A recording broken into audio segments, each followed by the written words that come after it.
How is it going, everyone? It's Caleb here, and today we're going to be talking about a PlayStation 2 video game. We're going to be talking about Buffy the Vampire Slayer Chaos Bleeds on the PlayStation 2. This is a game that I have been looking for quite some time. If you've seen my Game Hunt videos, you know that I've been looking for this game. It's kind of hard to find, especially for a fair price. On some systems, it's ridiculously priced. PS2 seems like one of the more fair consoles to get it on, or Xbox. Those are both pretty fair. But if you want to pick this game up on something like GameCube, for example, you're looking at near $100 for this game, and that's definitely not worth it. But this game is something that I've been looking for a while, and I may have hyped it up a bit too much in my head, if I'm being honest. I was pretty excited for it. I saw some gameplay, and it looked pretty good, and then once I got my hands on it and I started playing it, it just kind of falls flat after a bit. Now, the first, I'd say 4 hours of this game are pretty enjoyable. The first 4 hours, first 5 hours, basically the first 5 levels, because each level in this game takes about an hour to finish. The first few hours of this game, though, was pretty fun. I enjoyed it. The gameplay was kind of interesting and fun. The puzzles were, they were different, but they weren't overly challenging. I think they were a fair amount of, I think there's a fair amount of balancing for the puzzles in the early game, but once you get around the halfway point of this game, the puzzles become kind of nonsensical. Things don't really make sense. You're basically looking for really small things. You're exploring gigantic maps and hoping to find small things that are connected to other things, and it becomes a big backtracking journey, and it's really not a whole lot of fun. Now, like I said, I at least enjoyed the first half of it. And we'll talk about the good first, because I do want to talk about the things that are good in this game, because there's some stuff that this game did very well. First things first, the graphics of this game look pretty darn good.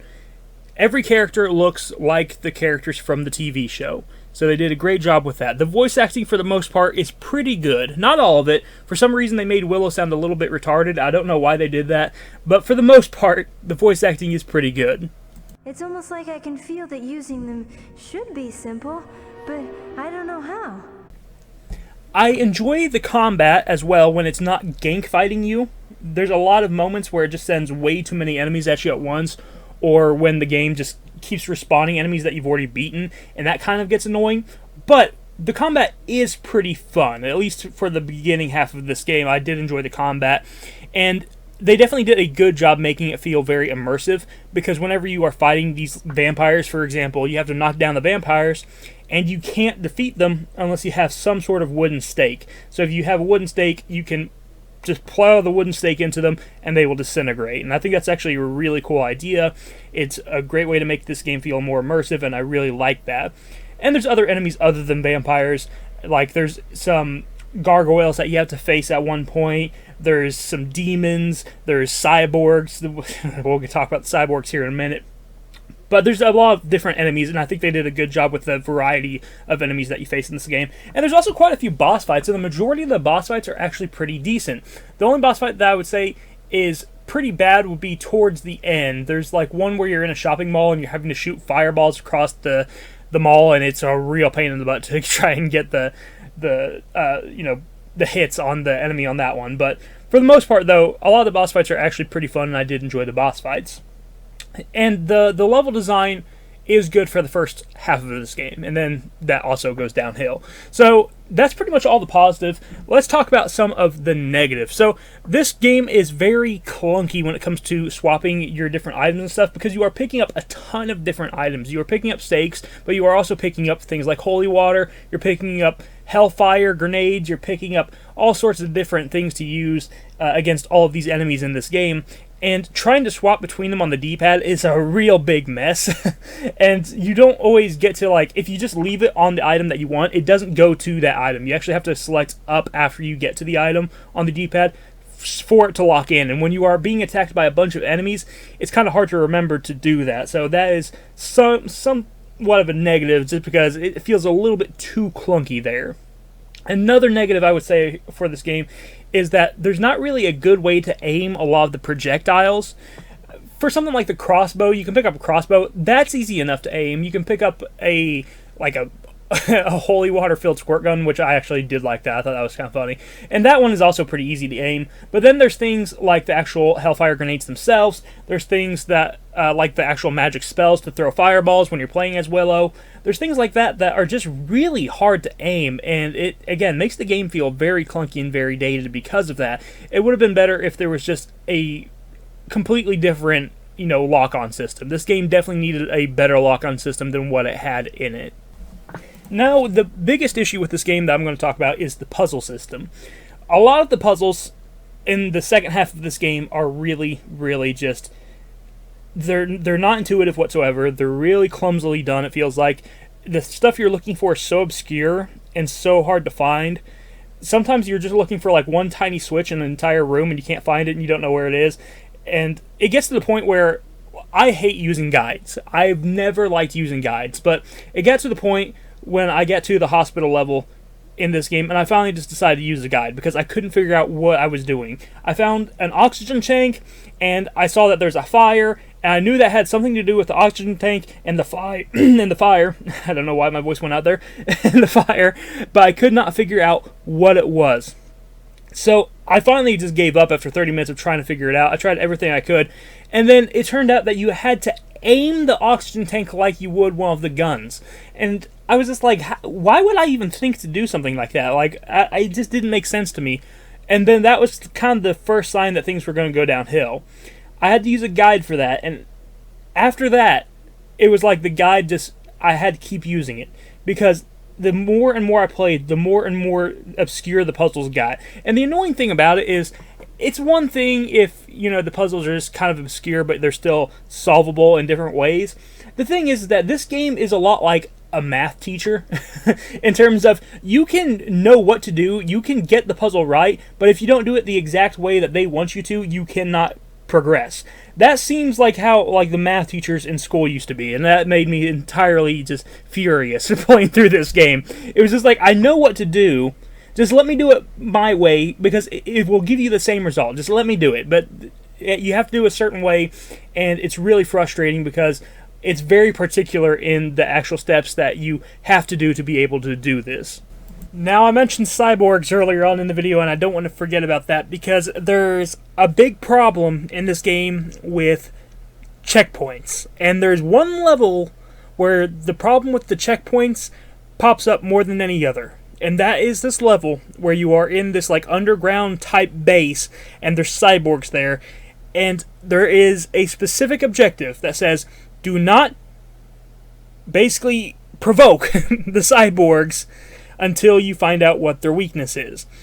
And if you happen to accidentally wake up the cyborgs that are in cryostasis, then you will completely fail the level, and it will restart you to the beginning of the level.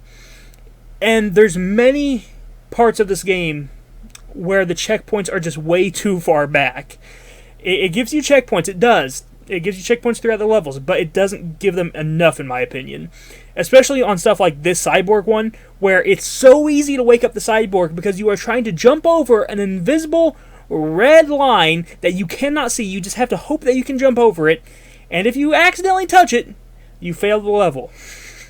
It is so aggravating, and that is just, I don't know what they were thinking. That is terrible game design. Especially because the jumping in this game is not great. When you jump, it feels like you're jumping with a bunch of bricks in your pocket. It doesn't feel great. And I'm so glad that I started using a guide, because if I didn't, I doubt I would have ever beaten this game, and I probably just would have given it up.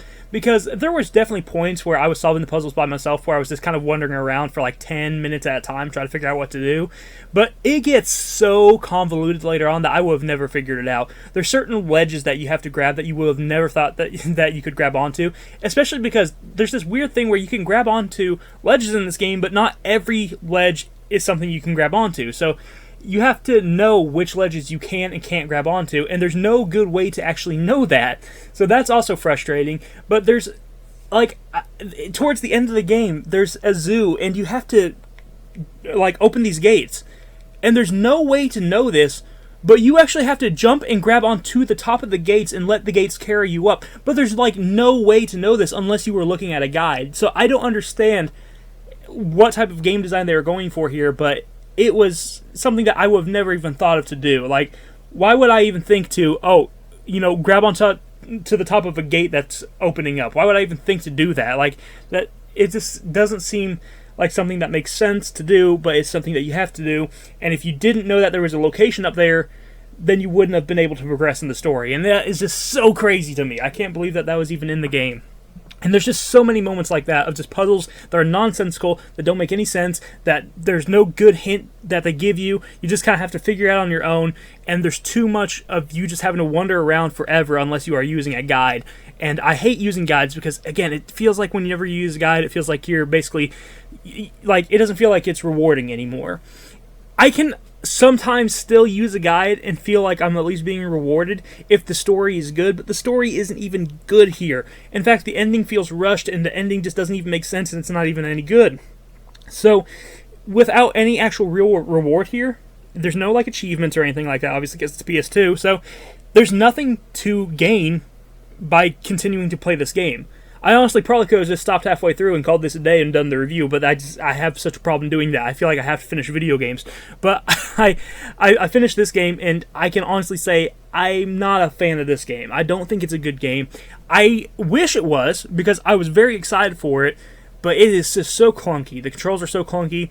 The actual level design is just so poorly done.